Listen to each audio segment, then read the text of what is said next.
Welcome to Cruise News, your daily update on everything happening at sea. Visit cruisenews.io to see today's stories and sign up for email alerts. When you step onto a premium ship, the ultimate luxury you're paying for is really just this illusion of total serendipity. Oh, absolutely. The seamlessness of it all. Right. You wake up, the ship is gliding into this pristine harbor, your coffee is perfectly hot, your shore excursion is just waiting there for you, and it all feels, I don't know, completely effortless. Well, yeah, it feels effortless because all the variables have been systematically eliminated behind the scenes. Exactly. Modern cruising is, at its core, an exercise in really rigorous end-to-end engineering. Yeah. I mean, the competition has moved way beyond just, building a bigger hull or slashing the ticket price. Today, if you want to capture a regional market, you need absolute control over every single touch point of the journey. Which is exactly our editorial focus for our coverage today. We are looking at how cruise lines are aggressively shaping future itineraries and onboard experiences, from developing these massive new private beach clubs to launching purpose-built ships and executing multi-million-dollar refurbs. They are engineering every step. Yeah, and if a brand can control the physical hardware, the local destination infrastructure, and the operational polish, they don't just sail in that market, they own it. They completely own it. And we're seeing a masterclass in how this is done, starting with the physical vessels. Because to shape a new itinerary, you first have to build the exact right hardware to navigate it. Right, which brings us to American Cruise Lines. Yeah, their newest riverboat, the American Encore. So this ship just completed its sea trials at Chesapeake Shipbuilding up in Maryland. But getting it to its final destination in the Pacific Northwest is, well, it's an absolute logistical marathon. It's wild. It is currently on a month-long delivery voyage. Right, so it's sailing down the eastern seaboard, heading out into the open Caribbean Sea, waiting to transit the Panama Canal around the end of March, and then it has to push all the way up the Pacific coast to the mouth of the Columbia River near Astoria. The physics of that journey are just intense. Because a riverboat is explicitly engineered for inland waterways, right? It's got a completely different profile. Exactly. It has a flat bottom, a very shallow draft so it doesn't run aground in the river, and this tall, boxy superstructure to maximize the passenger cabins. Which is great for a river, but Terrible for the ocean.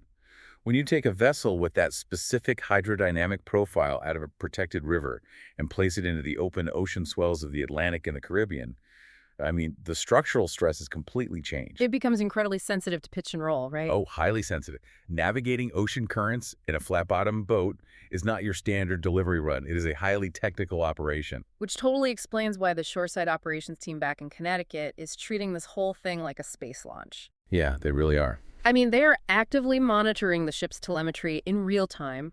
We are talking about tracking the engine loads, the hull stress sensors, using advanced weather routing software to avoid any major wave action. Right, because one bad storm could be catastrophic. Exactly. Captain Andrew Gilliland and his crew are on the bridge, but they have an entire fleet operations center watching the data streams, basically analyzing the physical vitals of this ship every single nautical mile. And this extreme effort, it really underscores a calculated long-term strategy for U.S.-built small ship cruising. Because American Cruise Lines, they aren't just dropping a ship into a new market. They are engineering the entire regional ecosystem. Yeah, they've introduced 20 new ships over the past decade. Right, launching vessels annually since 2018. But more importantly, they're continuously investing in the actual destination infrastructure. They're actively funding and building private docks and waterfront access points in these tiny communities along the Columbia and Snake Rivers. So they are basically building the driveway so they can park their luxury car. That's a perfect way to look at it. And the demand absolutely justifies that capital expenditure. The American Encore's inaugural season begins May 5, 2026, and it is entirely sold out. Completely booked up. Yeah, they are running these extended 9 to 16-day itineraries that push deep into the region, and they pair the river segments with land-based national parks excursions. Right, to places like Yellowstone, Glacier, and Grand Teton. And they already have sister ships, the American Anthem and the American Grace, scheduled to join the fleet in 2027 and 2028. But I want to ask you about the structural design, because the Encore claims to offer more space per passenger than any other global riverboat. Yes, that is a huge part of their competitive strategy. But with competitors like TUI River Cruises also expanding capacity over in Europe with cleaner, methanol-ready ships for 2028, does Encore's spatial layout force a new standard? Like, how does that space-to-passenger ratio play out across the sector? Well, it creates this really fascinating tension. Because in the river cruise sector, physical dimensions are rigidly constrained by the size of the locks and the clearance height of historical bridges. All Right, right. right. You literally cannot build a wider or taller ship. Exactly. You are boxed in. Therefore, the only mathematical way to increase the space ratio per passenger is to intentionally reduce the total passenger count. Which means charging more per ticket to make up the revenue. Precisely. But over in Europe, operators like TUI River Cruises are taking a completely different approach to future-proofing. TUI just ordered 2 new ships for 2028 that will be methanol ready. They are heavily focusing on cleaner fuels. But methanol changes the spatial math, doesn't it? Oh, drastically. Yeah. The engineering reality of methanol is that it has a much lower volumetric energy density than traditional marine diesel. Meaning you need more of it to go the same distance. Exactly. To get the same range out of a ship, your methanol fuel tanks has to be roughly twice as large.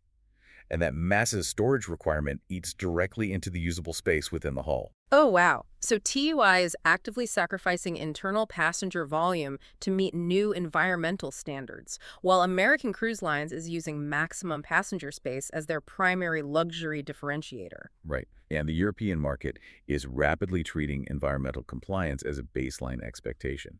But the spatial layout of the Encore sets this very potent psychological benchmark. Once you experience a riverboat with massive staterooms, wide corridors, and uncrowded lounges, it is very difficult to go back to a tighter, traditional layout. So the operators investing heavily in green tech are going to have to find some really creative architectural solutions to make their spaces feel just as expansive. Because the consumer expectation for personal space is only moving in one direction. Yeah, up. But mastering the hardware and maximizing that onboard space is really only the first phase. Right. The second phase of controlling the market is dictating exactly what happens the moment you step off that beautiful ship. And on the ocean side of the industry, this is driving a really aggressive land grab for private destinations. Yeah, the private island arms race. Exactly. And Royal Caribbean is taking their private club playbook straight to the South Pacific. They are preparing to open Royal Beach Club Lelepa in Vanuatu in October 2027. And this is their first private destination in the Southern Hemisphere. It's a highly targeted geographical deployment. Lelepa is roughly 1,200 miles northeast of Brisbane, sitting just 25 miles off Port Vila. So they are explicitly engineering this to capture the Australian demand. Oh, 100%. During the 2027 to 2028 season, Royal Caribbean is routing the Quantum of the Seas, the Anthem of the Seas sailing out of Sydney, and the Voyager of the Seas out of Brisbane to funnel massive volumes of guests directly into this new beach club. And the sheer scale of the infrastructure they are dropping onto this island is staggering. They're carving out 2 main beaches. One adults only and one heavily family-oriented. Right, and they're building 10 different bars. 10.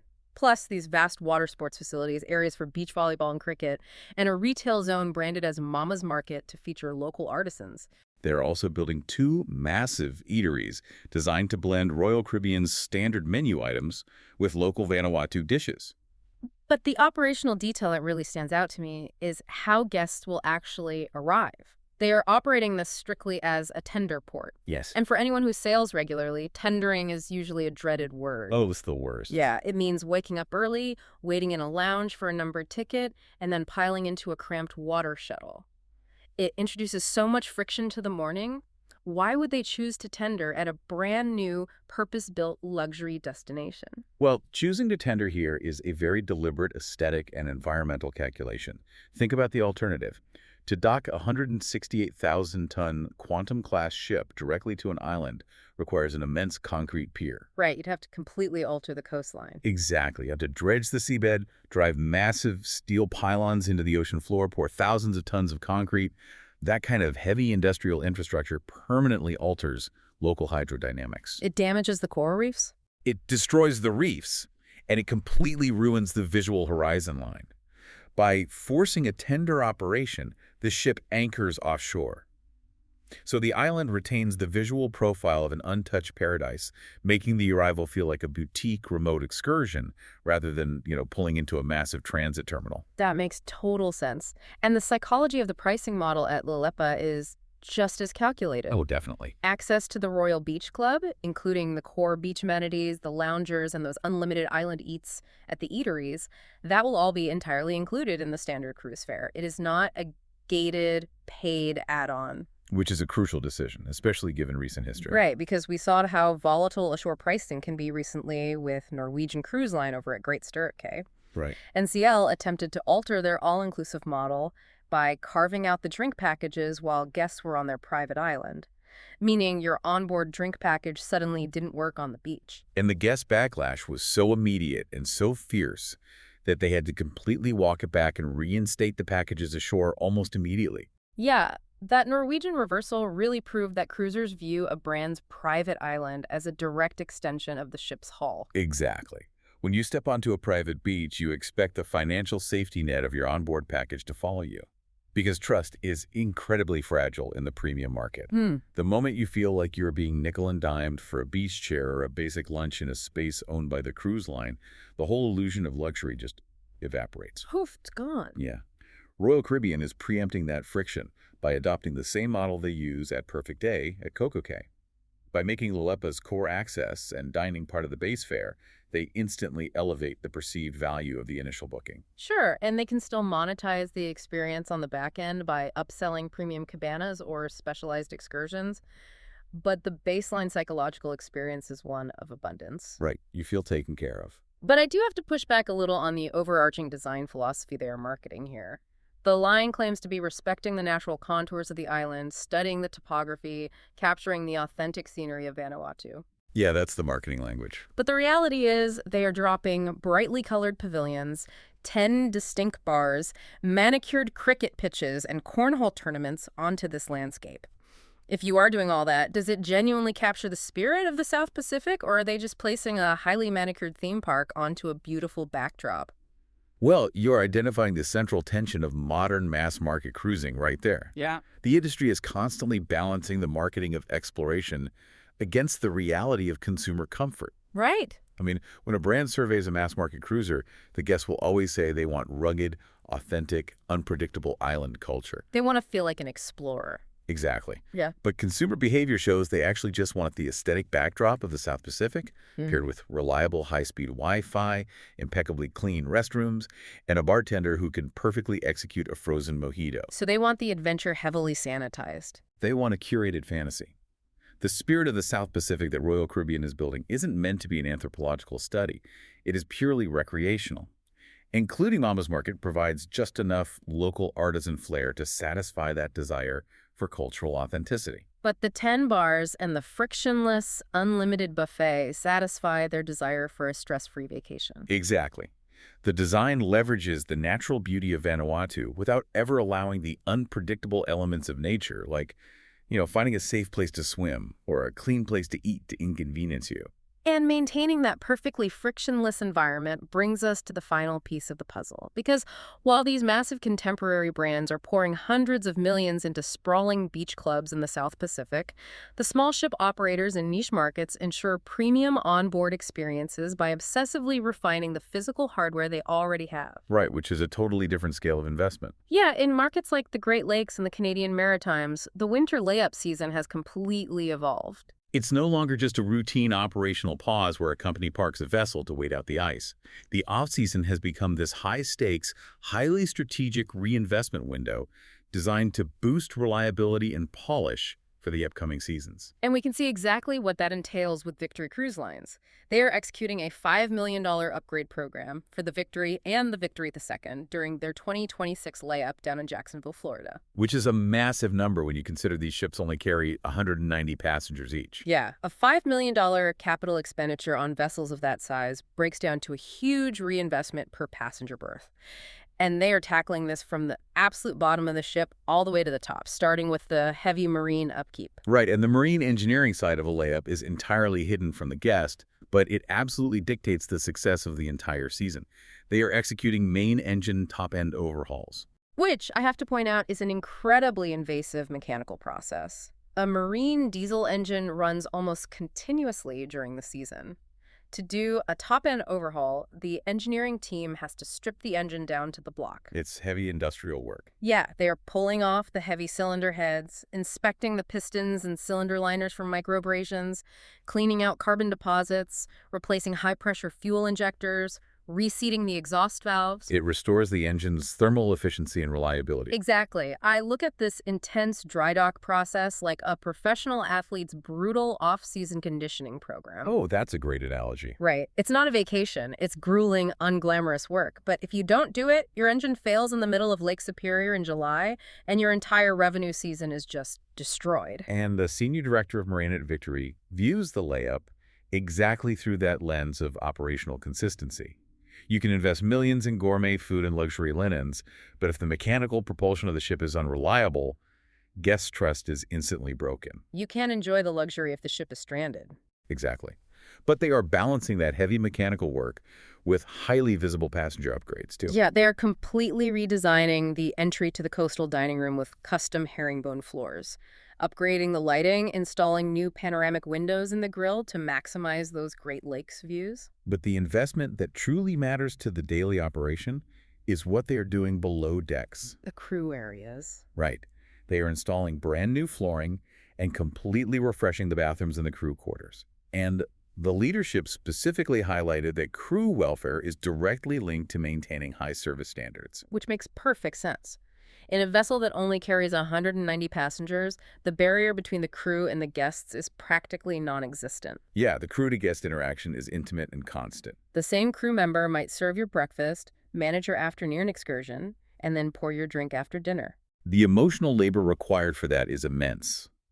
If the crew is dealing with degraded living quarters, that fatigue and dissatisfaction bleeds into their service delivery immediately. By prioritizing the crew bathrooms and living areas during a multi-million-dollar layup, Victory is actively fortifying the emotional stamina of their workforce.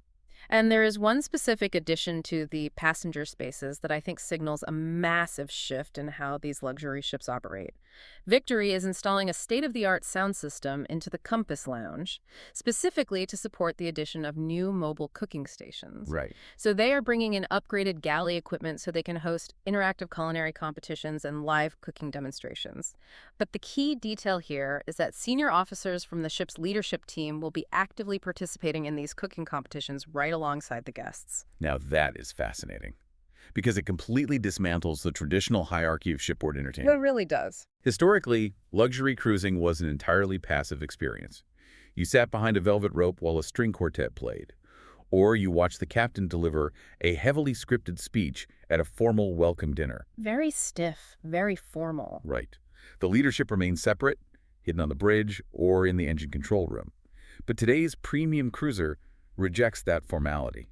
On a 190-passenger ship navigating the Canadian Maritimes, guests want to feel a personal connection to the people navigating the vessel. So putting a senior officer behind a mobile cooking station in the middle of a lounge just shatters that invisible wall. It humanizes the leadership team.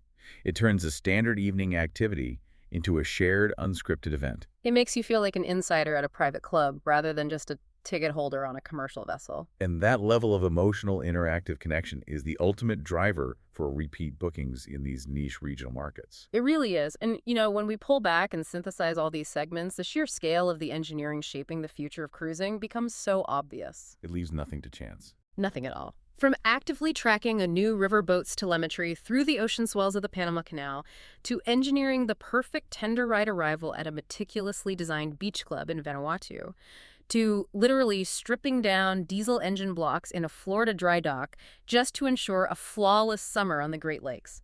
Cruise lines are meticulously architecting every single facet of your passenger journey. Yeah, the spontaneity you experience on vacation is the direct result of years of rigorous planning, massive capital allocation, and incredibly tight operational control.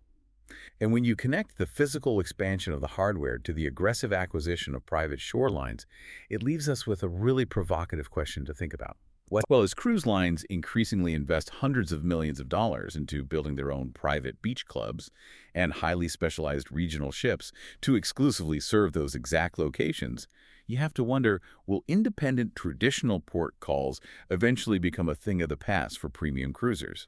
Are we rapidly heading toward a future where your entire vacation is spent exclusively within perfectly controlled, brand-owned ecosystems? That is a fascinating thought to leave on. Thanks for listening to Cruise News. Visit cruisenews.io to catch up on the latest updates and sign up for free email alerts.